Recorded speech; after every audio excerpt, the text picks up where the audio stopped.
പ്രിയപ്പെട്ട പ്രേക്ഷകരെ, സംഭവ ബഹുലമായ നാടകീയത നിറഞ്ഞ ഒരു വാർത്താ ദിനം ആയിരുന്നു കഴിഞ്ഞ ദിവസം കടന്നുപോയത്. കേരളത്തിന്റെ മുൻ മുഖ്യമന്ത്രിയായിട്ടുള്ള പിണറായി വിജയന്റെ മകൾ ടി വീണ ഉൾപ്പെട്ട CMRലുമായുള്ള സാമ്പത്തികവുമായി ബന്ധപ്പെട്ട വിഷയത്തിൽ ആദായ നികുതി വകുപ്പിന്റെ കണ്ടെത്തലിനെ തുടർന്നാണ് എൻഫോഴ്സ്മെന്റ് ഡയറക്ടറേറ്റ് ഈ വിഷയത്തിൽ അന്വേഷണം നടത്തുന്നത്. അവിടെ ഹൈക്കോടതിയുടെ ഭാഗത്ത് നിന്ന് അനുകൂലമായ ഒരു വിധി ഉണ്ടായതിന് തൊട്ടു പിന്നാലെ വീണയുമായി ബന്ധപ്പെട്ട സ്ഥാപനങ്ങൾ, വീടുകൾ എന്നിവിടങ്ങളിൽ ആണ് വ്യാപകമായ പരിശോധന നടന്നത്.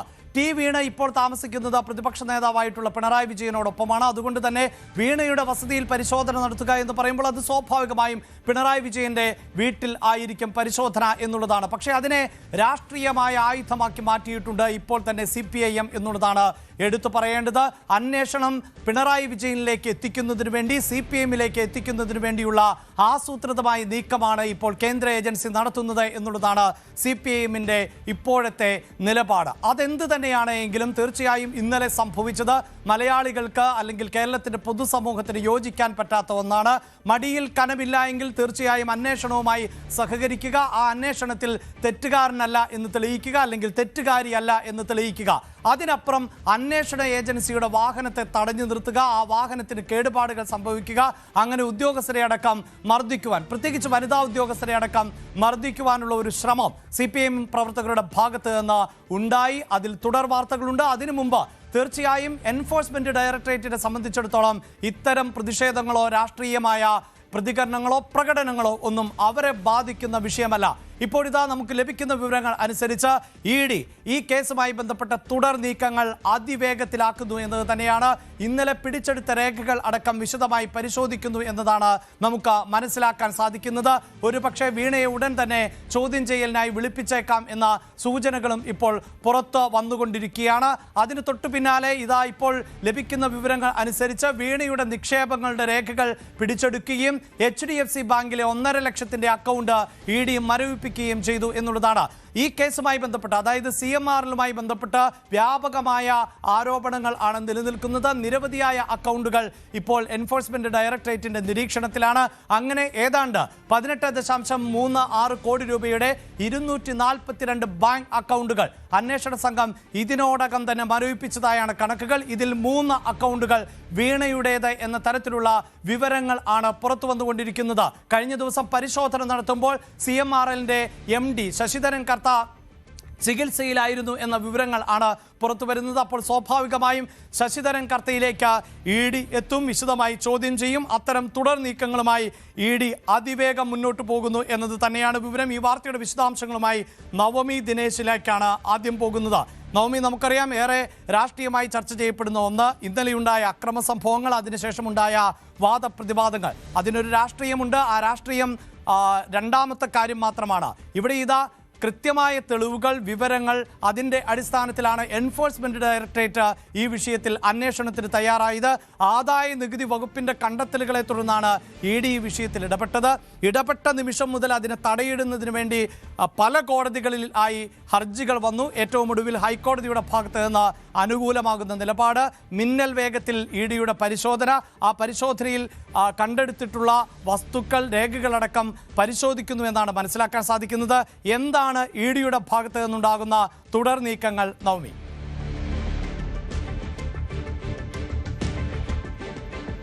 Abhilash, good morning. അഭിലാഷ് പറഞ്ഞ് അവസാനിപ്പിച്ചത് തന്നെയാണ് ഏറ്റവും പ്രധാനപ്പെട്ട കാര്യം. ഇതൊരു രാഷ്ട്രീയ ആയുധമായി ഉപയോഗിക്കുന്നു പ്രതിപക്ഷമെങ്കിൽ അതിനപ്പുറത്തേക്ക് ED ഉദ്യോഗസ്ഥർ, എൻഫോഴ്സ്മെന്റ് ഡയറക്ടറേറ്റ് ഈ കേസിനെ അതീവ ഗൗരവത്തോടുകൂടിയാണ് കാണുന്നത്. പ്രത്യേകിച്ച് യാതൊരു സേവനവുമില്ലാതെ ഇത്രയും വലിയ തുക എന്തിനാണ് CMRലും എക്സാലോജിക്കും തമ്മിൽ ഇടപാടുകൾ നടത്തിയത്? എന്തായിരുന്നു വീണ വിജയന്റെ കമ്പനിക്ക് നൽകിയ സേവനം? അങ്ങനെ പല കാര്യങ്ങളും, ആ ചോദ്യങ്ങളെല്ലാം ഇപ്പോഴും ബാക്കിയാകുന്നുണ്ട്. തുടക്കത്തിൽ ഇതൊരു പ്രാഥമിക അന്വേഷണം നടത്തിയെങ്കിൽ പോലും CMRലും എക്സാലോജിക്കും ഈ ചോദ്യം ചെയ്യലുകൾ, ഈ ഒരു അന്വേഷണം അവസാനിപ്പിക്കണമെന്ന് ആവശ്യപ്പെട്ടുകൊണ്ട്, ചോദ്യം ചെയ്യരുതെന്നൊക്കെ ആവശ്യപ്പെട്ടുകൊണ്ട് പല കോടതികളെ ഒക്കെ സമീപിക്കുന്നു. പക്ഷേ കോടതിയിൽ നിന്ന് പോലും അവർക്കൊരു തിരിച്ചടി വരുന്ന സാഹചര്യത്തിൽ മാത്രമാണ് ED ഇത്തരത്തിലൊരു വ്യാപക റെയ്ഡിലേക്ക് വന്നത്. ഇന്നലെ 6:30 തുടങ്ങിയ റെയ്ഡ് വൈകിട്ട് 7 മണി, രാത്രി 7 മണി, അതായത് ഒരു പകൽ മുഴുവനും നീണ്ടു നിൽക്കുന്ന ഒരു റെയ്ഡ് തന്നെയായിരുന്നു പലയിടങ്ങളിലും നടത്തിയത്. അതിനൊടുവിലാണ് എൻഫോഴ്സ്മെന്റ് ഡയറക്ടറേറ്റ് പുറത്തിറക്കിയ പത്രക്കുറിപ്പിൽ പറയുന്നത് വീണയുടെ വീട്ടിൽ നിന്നും നിർണായകമായിട്ടുള്ള അല്ലെങ്കിൽ ഈ കേസുമായി ബന്ധപ്പെട്ട ചില രേഖകൾ പിടിച്ചെടുത്തു. അതിൽ വീണയും ഈ എക്സാലോജിക് കമ്പനിയുമായി നടത്തിയ ഇടപാടുകളുടെ ചില രേഖകൾ ഉണ്ടെന്ന് തന്നെയാണ് ED ഉദ്യോഗസ്ഥർ പറയുന്നത്. അതൊരു കുറിപ്പായി തന്നെയാണ് അവർ പുറത്തിറക്കുന്നത്. എന്തായാലും കോടതിയിലടക്കം ഇനി ഇത് സമർപ്പിക്കാൻ തന്നെയാണ് എൻഫോഴ്സ്മെന്റ് ഡയറക്ടറേറ്റ് തീരുമാനിച്ചിരിക്കുന്നത്. അതിനു മുൻപായി CMRL ഉദ്യോഗസ്ഥരെയും വീണ വിജയനെയും ചോദ്യം ചെയ്യുക എന്നൊരു ഘട്ടത്തിലേക്കായിരിക്കും എൻഫോഴ്സ്മെന്റ് ഡയറക്ടറേറ്റ് അടുത്തതായി കടക്കുക. ആദ്യം CMRL MD ഉൾപ്പെടെ ചോദ്യം ചെയ്യും. CMRL MD ശശിധരൻ കർത്ത ആരോഗ്യ പ്രശ്നങ്ങളെ തുടർന്ന് ചികിത്സയിലാണ്. കഴിഞ്ഞ 2 തവണ ചോദ്യം ചെയ്യലിന് ഹാജരാകണമെന്ന് ആവശ്യപ്പെട്ടുകൊണ്ട് നോട്ടീസ് അയച്ചുവെങ്കിൽ പോലും അദ്ദേഹം ആരോഗ്യ പ്രശ്നങ്ങൾ ചൂണ്ടിക്കാട്ടി അതിനെയൊക്കെ എതിർക്കുകയായിരുന്നു, കോടതികളെ സമീപിക്കുകയായിരുന്നു. പക്ഷേ ഇനി അദ്ദേഹത്തിന് രക്ഷയില്ല. ED ചോദ്യം ചെയ്യലിന് വിളിപ്പിച്ചാൽ അദ്ദേഹത്തിന് വന്നേ മതിയാകൂ, ആവശ്യപ്പെട്ട രേഖകൾ ഹാജരാക്കിയേ മതിയാകൂ. അതോടൊപ്പം തന്നെയാണ് വീണ വിജയനെയും ചോദ്യം ചെയ്യുക എന്നത് വളരെ നിർണായകമായ ഒരു നീക്കത്തിലേക്കാണ്. അതിനു മുൻപായി ഇന്നലെ നടത്തിയ ചോദ്യം ചെയ്യൽ, അതായത് വീണയുടെ തിരുവനന്തപുരത്തെ വീട്ടിൽ നടത്തിയ പരിശോധനയിൽ വീണയുടെ മൊബൈൽ ഫോൺ, പേഴ്സണൽ ഫോൺ പിടിച്ചെടുത്തിട്ടുണ്ട്. അതിനെ PML കോടതിയിൽ ഹാജരാക്കി, കലൂരിലുള്ള PMLA കോടതിയിൽ ഹാജരാക്കി അവിടെ നിന്നും ശാസ്ത്രീയ പരിശോധനയ്ക്കായി അയക്കാനാണ് എൻഫോഴ്സ്മെന്റ് ഡയറക്ടറേറ്റിന്റെ തീരുമാനം. കാരണം അതിലാണ് ഈ കമ്പനിയുമായി ബന്ധപ്പെട്ട നിർണായക ഇടപാടുകൾ നടത്തിയത്, അല്ലെങ്കിൽ നിർണായകമായിട്ടുള്ള ഫോൺ സംഭാഷണങ്ങളോ മെയിൽ മുഖേനയുള്ള സന്ദേശങ്ങളോ ഒക്കെ കൈമാറിയത് ഈ ഫോണിലൂടെ ആയിരിക്കുമെന്നാണ് ED കരുതുന്നത്. കാരണം ചെന്നൈയിൽ നടത്തിയ ചോദ്യം ചെയ്യലിൽ ഇവരുമായി സംസാരിച്ചത്, അതായത് KMRLുമായിട്ടുള്ള സംസാരം, CMRLുമായിട്ടുള്ള സംസാരവും എല്ലാം നടത്തിയ ഫോൺ മുഖേനയായിരുന്നു എന്നൊരു മൊഴി വീണ നൽകിയിരുന്നു. ആ മൊഴിയുടെ അടിസ്ഥാനത്തിലാണ് ആ മൊബൈൽ ഫോൺ പിടിച്ചെടുക്കുകയും അത് വിദഗ്ധ പരിശോധനയ്ക്കായി അയക്കുകയും ചെയ്യുന്നത്. എന്തായാലും അതിന്റെയൊക്കെ പരിശോധനാ ഫലത്തിന് വേണ്ടി കാത്തിരിക്കുകയാണ്. ഇന്ന് തന്നെ കോടതിയിൽ ഹാജരാക്കുമെന്നാണ് ED ഇടപെടുന്നത്. അതായത് ഈ വാർത്തയ്ക്ക് കൂടുതൽ പ്രാധാന്യം കൈവന്നിട്ടുള്ളത് തീർച്ചയായും വീണ കൂടി ഇതിന്റെ ഭാഗമാകുന്നു എന്നതുകൊണ്ടാണ്.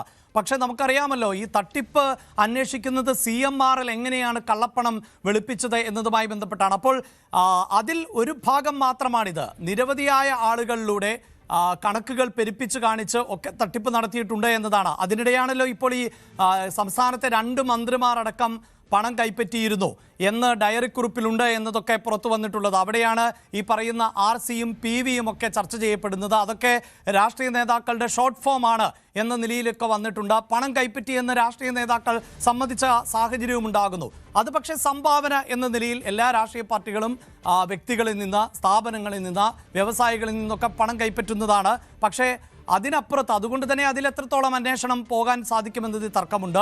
പക്ഷേ ഇവിടെ ഡോക്യുമെന്റുകൾ ഉണ്ടാക്കുന്നു, വ്യാജരേഖകൾ ഉണ്ടാക്കുന്നു, അങ്ങനെ പണം കൈമാറ്റം ചെയ്യുന്നു. ആ പണം കൈമാറിയതിന് തെളിവുകൾ അടക്കം ലഭിച്ചു എന്നുള്ളതാണല്ലോ. അപ്പോൾ EDയെ സംബന്ധിച്ചിടത്തോളം വീണയുമായി ബന്ധപ്പെട്ട വിഷയത്തിനോടൊപ്പം തന്നെ മറ്റു നടപടികളുമായി തന്നെ മറ്റുള്ള കേസുകളും ഒരേ വേഗത്തിൽ തന്നെ മുന്നോട്ട് കൊണ്ടുപോകുന്നു എന്നല്ലേ മനസ്സിലാക്കേണ്ടത്?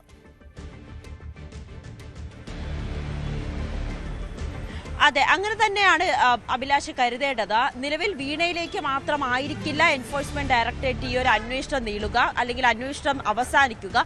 ബാക്കി, അതായത് നേരത്തെ കണ്ടെത്തിയ ഡയറി കുറിപ്പിൽ OC, RC ഉൾപ്പെടെയുള്ള ചില പേരുകൾ ഉണ്ടായിരുന്നു. ആ പേരുകൾ ആരിലാണ് എത്തി നിൽക്കുന്നത്? അത് കോൺഗ്രസിലെ മുതിർന്ന നേതാക്കൾ രമേശ് ചെന്നിത്തല, ഉമ്മൻചാണ്ടി അടക്കമുള്ള പേരുകളാണ് എന്നാണ് അതിൽ പറയപ്പെടുന്നത്. അങ്ങനെയാണെങ്കിൽ അവരിലേക്കുമുള്ള അന്വേഷണമൊക്കെ നീളുക എന്നത് ഉറപ്പ് തന്നെയായിരുന്നു. എൻഫോഴ്സ്മെന്റ് ഡയറക്ടറിനെ സംബന്ധിച്ച് ഇതിലൊരു കള്ളപ്പണം വെളുപ്പിക്കൽ നടന്നിട്ടുണ്ടോ എന്ന് തന്നെയാണ് അവർ പരിശോധിക്കുന്നത്. അത്തരത്തിലുള്ള അന്വേഷണത്തിലേക്കാണ് പോകുന്നത്.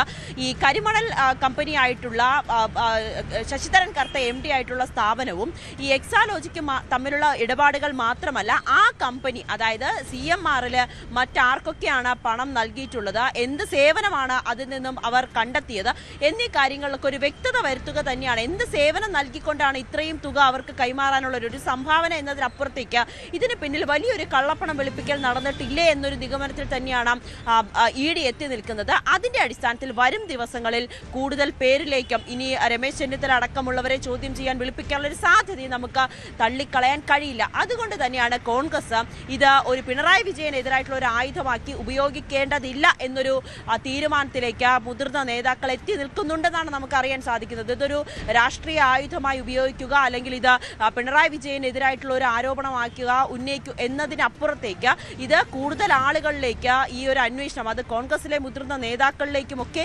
അന്വേഷണം വ്യാപിക്കാനുള്ളൊരു സാഹചര്യം ഉള്ളതിനാൽ പ്രത്യക്ഷത്തിൽ ഒരു ആക്രമണം CPM-നെതിരെ നടത്തണ്ട എന്നൊരു നിലയിലേക്ക് കോൺഗ്രസും എത്തി നിൽക്കുന്നു. പക്ഷേ EDയെ സംബന്ധിച്ച് ഇതിന്റെ സത്യാവസ്ഥ പുറത്തു കൊണ്ടുവരിക, അല്ലെങ്കിൽ ഈ ഒരു അന്വേഷണത്തിൽ കൃത്യമായിട്ടുള്ള തെളിവുകൾ ശേഖരിക്കുക, ആവശ്യമായ ചോദ്യം ചെയ്യലുകൾ നടത്തുക, ഇത് കള്ളപ്പണം വെളുപ്പിക്കൽ ഉണ്ടായിട്ടുണ്ടെങ്കിൽ അത് കൃത്യമായി കോടതിയിൽ അറിയിക്കുക, കുറ്റപത്രം സമർപ്പിക്കുക എന്നീ ഘട്ടങ്ങളിലേക്കായിരിക്കും എൻഫോഴ്സ്മെന്റ് ഡയറക്ടറേറ്റും കടക്കുക. ഇനി നമ്മൾ കാത്തിരിക്കുന്നത് എപ്പോഴായിരിക്കും ഈ ശശിധരൻ കർത്തയെയും വീണ വിജയനെയും ഒക്കെ ചോദ്യം ചെയ്യാൻ വിളിപ്പിക്കുന്നതിന് വേണ്ടി സമൻസ് അയക്കുക എന്നതാണ് ഇനി നമ്മൾ കാത്തിരിക്കേണ്ടത്. എന്തൊക്കെ അതാണ് ഇനി അറിയേണ്ടത്. അതായത് ശശിധരൻ കർത്തയെ ചോദ്യം ചെയ്യുമോ, വീണയെ ചോദ്യം ചെയ്യുമോ, ഇവരെ ഒരുമിച്ചിരുത്തി ചോദ്യം ചെയ്യുമോ, ഒപ്പം ഇവരുടെ മൊഴികളിൽ വൈരുദ്ധ്യമുണ്ടോ, കണക്കുകളിൽ വൈരുദ്ധ്യമുണ്ടോ എന്നത് ഉൾപ്പെടെയുള്ള കാര്യങ്ങൾ ഇനി എൻഫോഴ്സ്മെന്റ് ഡയറക്ടറേറ്റ് എങ്ങനെ മുന്നോട്ട് പോകും എന്നതാണ്. അവിടെ നവമി സൂചിപ്പിച്ചു കഴിഞ്ഞു ഈ വിഷയത്തിൽ രാഷ്ട്രീയമായ ഏറ്റുമുട്ടലുകൾ. അവിടെ ഇന്നലെ ഈ നടപടി ഉണ്ടാകുമ്പോൾ പോലും കേന്ദ്ര സർക്കാരിനേക്കാൾ ഏറെ കോൺഗ്രസിനെയും അതോടൊപ്പം തന്നെ രാഹുൽ ഗാന്ധിയെയും അടക്കം